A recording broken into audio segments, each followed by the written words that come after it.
Hi, and thanks for joining us on this Inside ARH podcast. I'm Brian Pickering. I'm Kay Brown, and in this podcast, the coronavirus pandemic. Well, it's impacted all of us in so many ways, but what about our pets?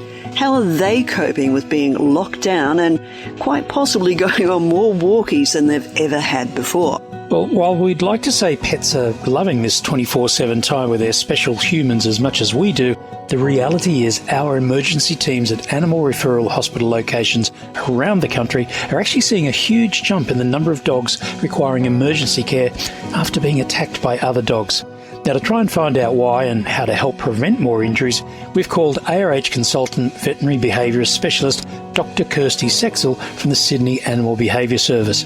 Kersti, why do you think all this is happening right now? Well, I think there's been a lot of changes. Obviously, we've all been locked up in our own home for a while, and obviously the pets are at home with us, and we've been asked to exercise, and the exercise, obviously, you take your dog with you. And I guess in the last few weeks, I have seen more and more dogs being walked on the street. I've also seen dogs being dragged along the street, and I've seen dogs lie down and go, nope, I'm not going any further. This is, enough. And part of that, I think, is some of these dogs have never been walked so much in their life. So they're not used to going out. They're not used to being social with other dogs. Perhaps they go to the dog park once a week or once a month, and they maybe don't have dog social skills. Now, there's often a lot of debate about off-leash dog parks. As a veterinary behaviourist, what's your opinion? Personally, I don't like dog parks where they're off-leash with too many dogs there, because you really don't know what the other dogs are going to do. And I think at this time, maybe some of these dogs haven't had the ability to learn proper social greeting skills. They charge up to other dogs, or really just don't know how to behave in a socially acceptable manner. And that's probably why, like you, I've heard these reports of dogs getting into dog fights at dog parks, and that isn't good for any dog, really. No, it certainly isn't. We're currently living alongside a very popular parkland with walkways and an off-leash area. And while we're not fans of the off-leash area, we've also had some scary experiences of leashed pets lunging at our dog who was on lead. So what should we and other people who find themselves in the same situation be doing? Look, not all dog parks are bad. I've seen some that are great, but usually there's a limited number of dogs there. The dogs all know each other. The people are actually watching the dogs and observing their behaviour and interrupting when they see the dog play getting too rough. So I think the one thing is number one, know your own dog. Know if your dog has social skills. Does it know how to interact properly with another dog? And certainly with my dog, we've been taking it for walks, and sometimes dogs will just rush up to it. Because again, I think these dogs don't have those social skills, and perhaps they've never been walked this much in their life before. So with a little dog or with my dog, a big dog, it doesn't matter. Know your own dog. That would be my number one tip. If you know your dog isn't particularly good with other dogs, and not all dogs are, perhaps you need to be walking in areas where you're not going to meet other dogs.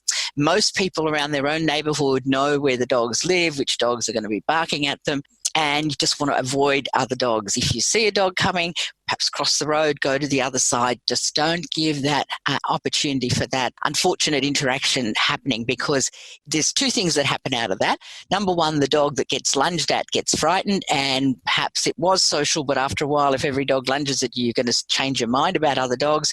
But obviously the dog that's doing the lunging is learning that, wow, this is one way that I interact when I'm out there. And so it is also learning inappropriate social skills. So know your own dog. Number two, cross the road, go to the other side, so that you don't have face-to-face contact with these other dogs unless you know the other dog and you know they're going to interact okay.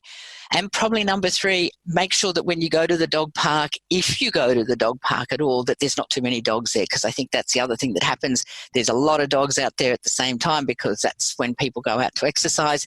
I think dog parks, possibly one of the reasons people go to dog parks is they don't have to run around with the dog. The dog does all the running around, so it's kind of not keeping you fit, which is part of why we're walking the dogs. And supervise the dog there, and make sure that your dog actually knows what a recall is, that when you ask the dog to come back, the dog can come back. Have lots of treats, reward the dog for doing that. But I would probably, I'd never take my dog to the dog park, because I just don't trust the other dogs there. I trust my dog, but I'm not so sure. I know all the other dogs that are going to be out there, and I just walk them where I know there's going to be less traffic. Okay, so having treats is a great idea, and in fact that's what we always try and have on hand. But what about those dogs that are going stir crazy, not used to all this activity with mum or dad home all day, all this awake time during the day? Have you got any boredom buster tips that might help? Well, dogs are supposed to actually rest and sleep up to 16 hours a day. And that sounds really nice, doesn't it, at the end of the day? Something we can aspire to. But I think, we are seeing, in fact, I am seeing clients now with dogs that just aren't coping with having people around all the time. They're used to having their rest. And I think the best thing you can do with a lot of these dogs is have a routine as much as possible. Don't try and alleviate their boredom. I think sometimes when people try and do too much for the dog gets overstimulated, and that's an issue.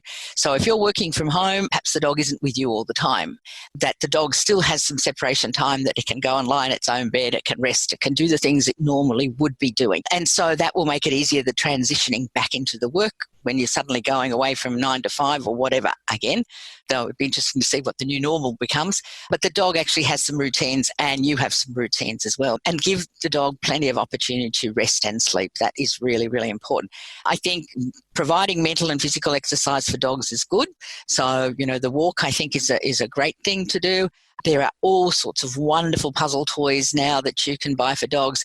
Licky Mat I really like because it's Australian product, which I think is always really nice to promote. But there's lots of other toys that are available for dogs. And you don't actually have to spend a lot of money for dogs as boredom busters, as you call them, Kay. Sometimes having old toilet rolls, people use them for cats, but for dogs you can hide treats in there, they can get in there and get them out, and you're recycling at the same sort of time. And I guess having a structured life is probably more important. One of the things I do worry about is that people try and do too much for these dogs, and as I said, they just don't get enough time to rest, because now we're with them, we think, oh yeah, we should be doing something, and there's that wonderful cartoon, I don't know if you've seen it, or a meme going around where there's this large dog standing on top of the kitchen cupboard going, nope, I'm not going out anymore. I've been walked by everybody in the family and I'm done and dusted. And I've certainly, as I said, seen dogs throw themselves on the ground as they're being dragged around because they're like, I don't want to walk anymore. I'm done. I've got to go home. I've done all my sniffing for the day. That's it. This is my 4th walk today, and I'm not doing another 10 kilometres. Well, there's some great information there, Kersti, and thank you. Just one last thing. Does size matter? I'm talking about in a dog's brain. Our old girl, Chica, is a toy poodle. She's tiny, but sometimes she acts like, she's a bull mastiff or something when she's tethered or occasionally on walks. But what's going on? Look, I think they do, and it also depends on their previous experience with things. Remember, when they're off lead, though, they can increase the distance between what they see. When they're on lead, they can't. So a lot of dogs tend to be more reactive on lead because, if the other dog approaches them, they can only go a certain distance away. Whereas if an off-lead area, then they can increase that distance themselves. So I think it makes some dogs on lead appear more confident, but I think they're probably fearful in a lot of cases, so that they're just like, okay, you're not coming near me, so they do a lot of barking and carrying on.